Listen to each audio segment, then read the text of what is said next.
A paz do Senhor a todos.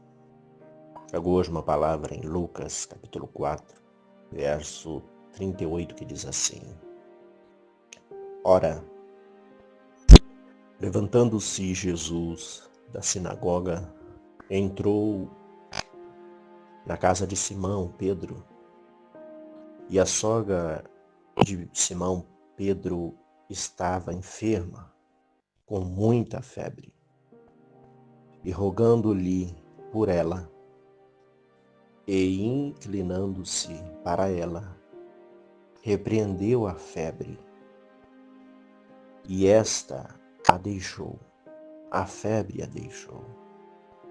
E ela, levantando-se, logo serviu. E ao pôr do sol, todos os que tinham enfermos de várias doenças, los trazia para Jesus, e pondo as mãos sobre cada um deles, os curava. E também de muitos saíram demônios, clamando, dizendo: Tu és o Cristo, o Filho de Deus. E ele, Jesus, repreendendo-os, não os deixando falar, porque ele era o Cristo.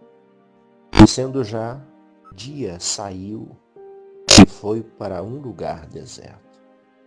Mas a multidão o procurava, e chegou junto dele e os detinha, para que não se ausentasse deles.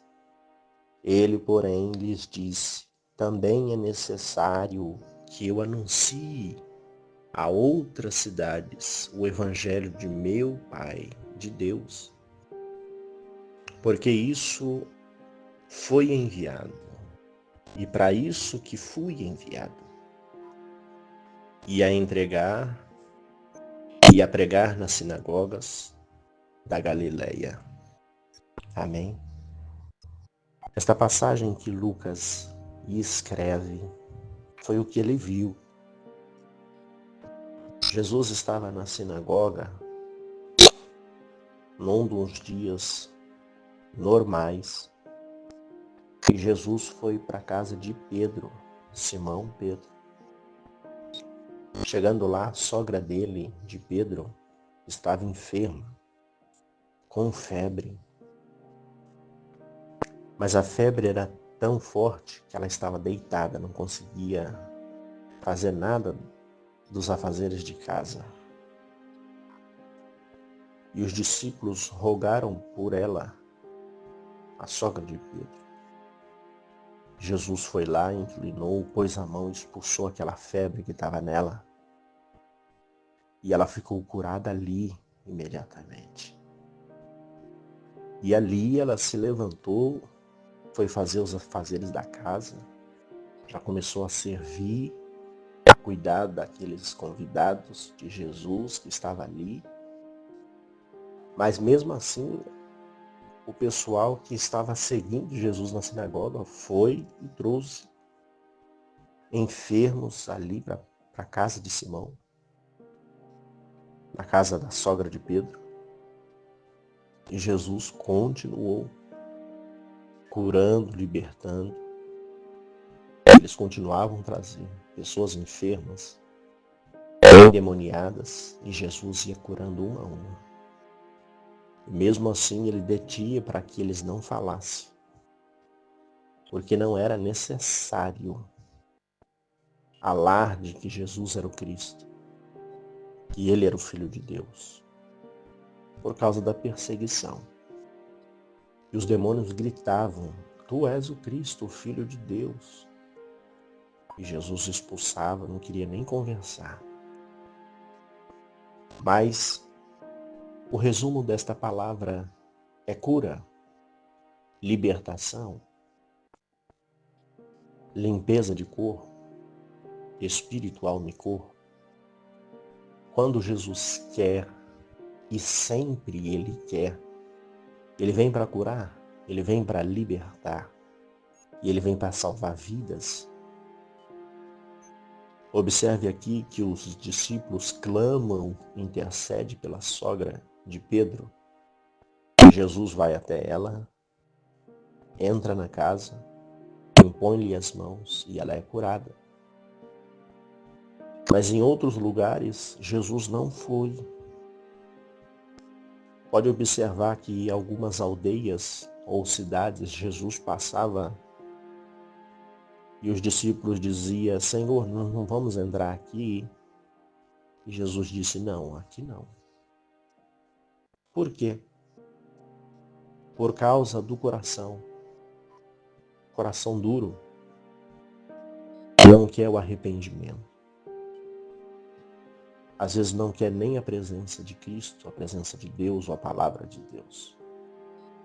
E Jesus falou estas palavras. Eles têm o coração duro. Não quer a libertação. E mesmo assim, alguns que seguiam ou perseguiam Jesus por causa de libertação e cura, Jesus chegou a um certo tempo dar esta chamada, este aperto, esta atenção, dizendo: vocês estão aqui por causa de comida, vocês estão aqui por causa de ser liberto, de ser curado, mas vocês não querem tomar a decisão da vida de vocês. Pode observar que a maioria das curas de Jesus, ele disse: vai, a tua fé te salvou. Ser curado, ser limpo, ser salvo. Por quê?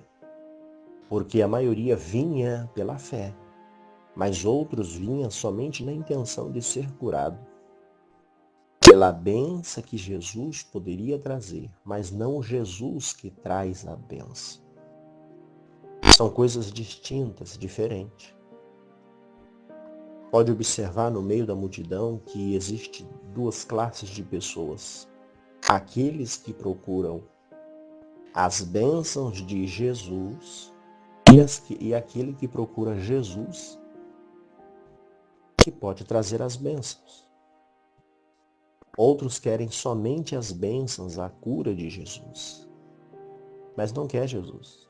Não quer ter o particular, uma intimidade, um compromisso, uma aliança com Jesus. Os outros querem Jesus, independente se ele curar ou não. Que nós possamos ter esta palavra e crer, porque naquele grande dia o Senhor vai separar aquele que serve e aquele que não serve a Deus. Aqueles que somente estão para fazer uma presença, estar ali como número. O tempo está passando. E aqueles que não têm o compromisso com Deus, ele perdeu o seu tempo. Mas aqueles que o seu nome está escrito no livro da vida e ele tem compromisso com Deus, com Cristo, com a sua palavra, com o ministério de Deus. Independente se Deus curar ou não, se Deus fizer ou não, ele acredita que no tempo de Deus, as coisas de Deus, para a honra e para a glória de Deus, virá e se cumprirá na sua vida. Que nós possamos tomar posse dessa palavra e aquilo que nós venhamos querer ou ter o alcance de alguma coisa. Crer em Jesus que ele pode fazer quando ele quiser. Se apresentar quando ele quiser. Se nós cremos em Cristo, se nós cremos em Deus, que nós devemos crer nele, na sua palavra. Se ele fizer, amém. E se ele não fizer, amém. Mas que o nome dele cresça e seja glorificado para sempre. Amém. Oremos ao Senhor. Senhor Deus e Pai, te agradecemos por mais um dia. Colocamos as nossas vidas nas tuas mãos para que o Senhor venha fazer a cura, a libertação, as portas abertas, para que o teu nome venha ser glorificado. Venhamos colocar nas tuas mãos a nossa vontade, mas que venha se cumprir o teu querer. Realiza os sonhos, projetos, a cura, a libertação, mas para que o teu nome venha ser glorificado. Fique conosco mais um dia. E desde já eu te agradeço pela tua infinita misericórdia e graça. Desde já eu te agradeço, Senhor. Seja o nosso Deus, o nosso escudo e a nossa fortaleza. Desde já eu te agradeço, no nome do Pai, do Filho